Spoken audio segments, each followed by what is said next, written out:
বাউলদের পক্ষ নিয়ে যদি কোনো ব্যক্তি ওকালতি করতে আসে, কোনো কথা ছাড় নাই, কোনো ছাড় দেওয়া হবে না। মুসলমানের দেশে বাস করে তুমি আল্লাহকে নিয়ে কটূক্তি করবে, তোমার নেতাকে গালি দিলে তোমার দেহের মধ্যে লাগে, তোমার নেত্রীকে গালি দিলে তোমার দেহের মধ্যে লাগে, আল্লাহকে গালি দিলে তোমার দেহের মধ্যে লাগে না, তুমি কিসের মুসলমান? তোমার এক ওয়াক্ত নামাজ পড়ে তোমার লাভ হবে না, তোমার রোজা করে কোনো লাভ হবে না, তোমার হজ যাকাত করে একটা লাভও হবে না। আল্লাহু ওয়া রাসূলুহু আলাম, আল্লাহ এবং আল্লাহ রাসূল এটা আমার সাথে ভালো জানেন। তখন আল্লাহ রাসূল বললেন, আল মুআলাতু ফিল্লাহ, আল হুব্বু ফিল্লাহ, আল বুগদু ফিল্লাহ। তিনটা কারণে ঈমান সবচাইতে বেশি মজবুত হয়। এক নাম্বার কারণ হলো আল মুআলাতু ফিল্লাহ, কারো সাথে যখন কোনো মানুষ বন্ধুত্ব করবে সেটা হতে হবে আল্লাহ তাআলার সন্তুষ্টির জন্য, আল্লাহকে রাজি খুশি করার জন্য। দুই নাম্বার হলো আল হুব্বু ফিল্লাহ, যখন কেউ কাউকে ভালোবাসবে সেই ভালোবাসাটা হবে আল্লাহর রাজি খুশির জন্য। আর তিন নাম্বার হলো ওয়াল বুগদু ফিল্লাহ, আর কাউকে কোনো ব্যক্তি ঘৃণা করবে সেটাও হবে আল্লাহ তাআলার জন্য। এখন আমার সমাজের মধ্যে যারা নামাজ পড়ে, আমি ওকে ভালোবাসবো এই জন্য যে ওই ব্যক্তি নামাজ পড়ে, আমি নামাজ পড়ি না। ওর সাথে যদি আমি ঘোরাফেরা করি, আমি নামাজ পড়ি না, ও রোজা থাকে, আমি রোজা থাকি না, ওর সাথে থাকতে থাকতে একদিন আমি নামাজি হয়ে যাব, আমি একদিন রোজাদার হয়ে যাব, এই আশা নিয়ে আমি কি করি? আমি তাকে ভালোবাসি। তাহলে আমাদের টার্গেটকে আল্লাহ রাসূল স্পষ্টভাবে বলে দিলেন, ঈমানের সবচাইতে মজবুত শাখার এক নাম্বার শাখা হলো আল মুআলাতু ফিল্লাহ, আমি কারোর সাথে বন্ধুত্ব স্থাপন করব সেটা আল্লাহকে রাজি করার জন্য। দুই নাম্বার হলো আল হুব্বু ফিল্লাহ, কাউকে আমি ভালোবাসবো সেটা হবে আল্লাহর সন্তুষ্টির জন্য, আল্লাহর রাজির জন্য। ওয়াল বুগদু ফিল্লাহ, আর কাউকে আমি ঘৃণা করব, মন থেকে অপছন্দ করব, সেটাও হবে আল্লাহ তাআলার জন্য। এখন কাকে আমরা ঘৃণা করব? যারা চুরি করে, জিনা করে, ডাকাতি করে, টেন্ডারবাজি করে, চাঁদাবাজি করে, এদেরকে আমরা ঘৃণা করব একটাই মাত্র কারণ যে আল্লাহ তাআলা ওকে নিষেধ করেছেন ওই কাজ করার জন্য, এজন্য ওদেরকে আমরা ঘৃণা করব। এজন্য আমরা কি করব? যারা আল্লাহর পথে থাকে, রাসূলের পথে থাকে, তাদেরকে আমরা কি করব? ভালোবাসবো। আর আল্লাহ এবং আল্লাহর রাসূলের বিরুদ্ধে যারা কথা বলে তাদেরকে আমরা মন থেকে ঘৃণা করব। কিন্তু আমরা উপর থেকে তাদের সাথে ভালো সম্পর্ক করব এই কারণে, আমরা এইভাবে ভালো সম্পর্ক করলে সে যদি একসময় দ্বীনের পথে চলে আসে, কোরআনের পথে চলে আসে, এই জন্য ভালো ব্যবহার তাদের সাথে করতে হবে, খারাপ ব্যবহার করা যাবে না। সাম্প্রতিক সময়ে আমরা সকলেই অবগত আছি, একজন ব্যক্তি বাউল আবুল সরকার একটা কথা বলেছেন আল্লাহ এবং আল্লাহর রাসূলকে নিয়ে, আমরা অনেকেই জানি না এটা। তিনি এমন কিছু বক্তব্য দিয়েছেন যে বক্তব্যের কথা হলো, তিনি বলেছেন আল্লাহর কথার গোয়া মাথা কিছুই বোঝা যায় না। নাউজুবিল্লাহ করেন। এখন মনে করবেন যে এই কথা তিনি বলেছেন, এর প্রমাণ কি? অনেকেই বলবেন যে এর প্রমাণ কি, এই কথা তিনি বলেছেন। আবার সূরা নাস নিয়ে তিনি ব্যঙ্গ করেছেন। এই কারণে আপনাদেরকে বোঝানোর জন্য সরাসরি ওই বক্তব্যটা আজকে শোনাবো। আলোচনা তো প্রত্যেক দিনই হয়, মাত্র 1 থেকে 1.5 মিনিট ওই বক্তব্যটা শোনেন, তাহলে বুঝতে পারবেন যে একজন মুসলমান হবার পরে কত খারাপ বক্তব্য আল্লাহ এবং আল্লাহর রাসূল এবং কোরআনকে নিয়ে দিয়েছেন। সেই বক্তব্যটা আমরা শুনলেই বুঝতে পারবেন।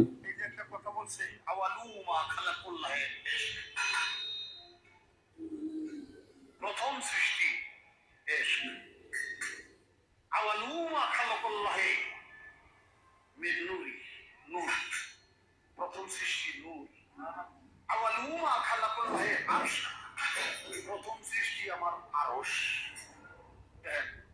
আওয়ালুমা খালাকুল্লাহ রূহ, প্রথম সৃষ্টি আমার রূহ। কয়টা হইছে? এক মুখ আছে, দুই কথা কয়, আরে মুখ কয় না হুক কয়? এক মুখে দুই কথা কইলে এক মুখ থাকে, একটু মুখ থাকে না, একটু হুক হয়ে যায়। আল্লাহ যে কইল প্রথম সৃষ্টি আমার ইশক, প্রথম সৃষ্টি আবার কয় আমার আরশ, প্রথম সৃষ্টি আবার কয় নূর, প্রথম সৃষ্টি আবার কয় রূহ। আল্লাহ এক মুখে যে এত কথা কয়, আল্লাহর মুখ কয়টা? খালি কয়টা না, ওটা মুখ না হুক, এটাও আমার জানা দরকার। পুরা নাচের মধ্যে এত নাচ কেন? আরে নাচতে কইছে, এগুলিতে তো না।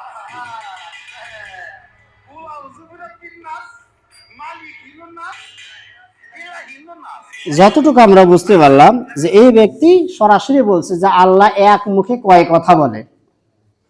আসলে এই বিষয়টা আমাদের মুসলমানদের অন্তরে এতটাই খারাপ লেগেছে, সে মুসলমান দেশে বসবাস করে কেন এ কথা বলল? এইটার বিচার আমরা বাংলার জমিনে চাই। তবে সবচাইতে আফসোস লাগে এই জন্য, গতকালকে একটা প্রতিবেদন দেওয়া হয়েছে উপদেষ্টা মণ্ডলীর মধ্য থেকে, যেই সমস্ত মানুষেরা তার বিরুদ্ধে কথা বলা হবে বা কথা বলছে তাদেরকে সাঁড়াশি অভিযান দিয়ে গ্রেপ্তার করা হবে। মুসলমানদের দেশে আমরা বসবাস করি। আর সূরা নাসের মধ্যে তিনি কি বলছেন? যে সূরা নাস, কুল আউযু বিরাব্বিন নাস, মালিকিন নাস, ইলাহিন নাস, এই যে প্রত্যেকটা আয়াতের শেষে নাস শব্দটা আছে, এই শব্দকে তিনি ব্যঙ্গ করে বলেছেন প্রত্যেকটা জায়গায় আল্লাহ নাচতে বলেছেন। জোরে বলেন নাউযুবিল্লাহ। তাহলে আসলে আল্লাহ তাআলা কি বলেছেন আমরা কোরআন থেকে জেনে নেই, যে আল্লাহ কোরআনুল কারীমের মধ্যে সূরা নাসে কি বলেছেন। আল্লাহ তাআলা যেটা বলেছেন আমরা সেটা আগে শুনে নেই। আল্লাহ তাআলা কোরআনুল কারীমে সূরা নাসের মধ্যে বলছেন, কুল আউযু বিরাব্বিন নাস, মালিকিন নাস, ইলাহিন নাস, মিন শাররিল ওয়াসওয়াসিল খান্নাস, আল্লাযী ইউওয়াসওয়িসু ফি সুদুরিন নাস, মিনাল জিন্নাতি ওয়ান নাস। যার বাংলা অর্থ বলুন, আমি আশ্রয় চাচ্ছি মানুষের রবের, মানুষের অধিপতির, মানুষের ইলাহের নিকট, তার অনিষ্ট থেকে যে ক্রমন্তনা দেয় এবং আত্মগোপন করে পড়ে, যে ক্রমন্তনা দেয় মানুষের হৃদয়ে, জিনের মধ্য থেকে অথবা মানুষের মধ্য থেকে। এইটা হলো কোরআনের আয়াতের অনুবাদ। আর সেই অনুবাদকে অপব্যাখ্যা করে সে বলছে আল্লাহ তাআলা প্রত্যেকটা আয়াতে নাচতে বলেছেন। তাহলে এই মানুষটাকে কি করা দরকার? আর তাদের পক্ষ নিয়ে একদল মুসলমান, নামদারি কিছু মুসলমান, তারা চাচ্ছে তাকে গ্রেফতার করা হয়েছে কেন, অবিলম্বে তাকে মুক্তি দেওয়া হোক।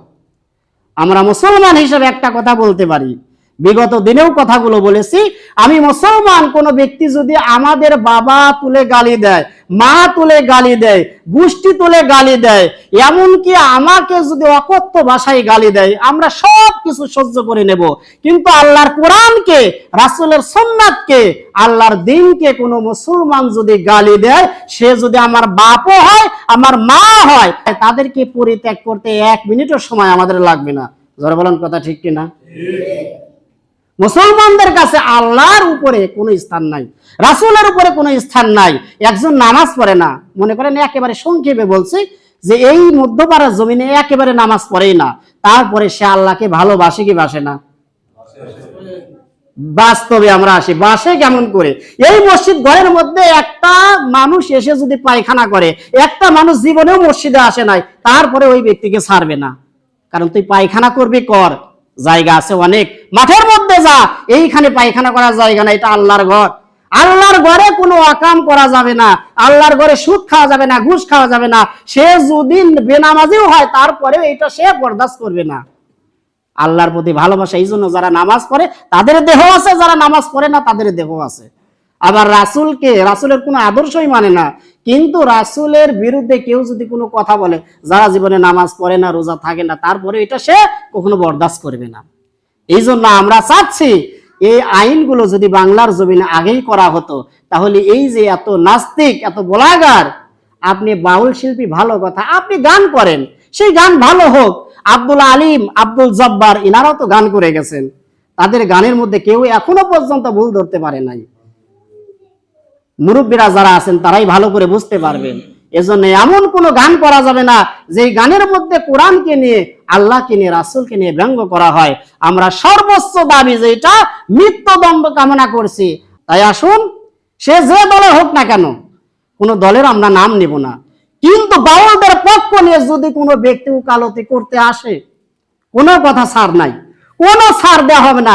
মুসলমানের দেশে বাস করে তুমি আল্লাহকে নিয়ে কটূক্তি করবে, তোমার নেতাকে গালি দিলে তোমার দেহের মধ্যে লাগে, তোমার নেত্রীকে গালি দিলে তোমার দেহের মধ্যে লাগে, আল্লাহকে গালি দিলে তোমার দেহের মধ্যে লাগে না, তুমি কিসের মুসলমান? তোমার এক ওয়াক্ত নামাজ পড়ে তোমার লাভ হবে না, তোমার রোজা করে কোনো লাভ হবে না, তোমার হজ যাকাত করে একটা লাভও হবে না।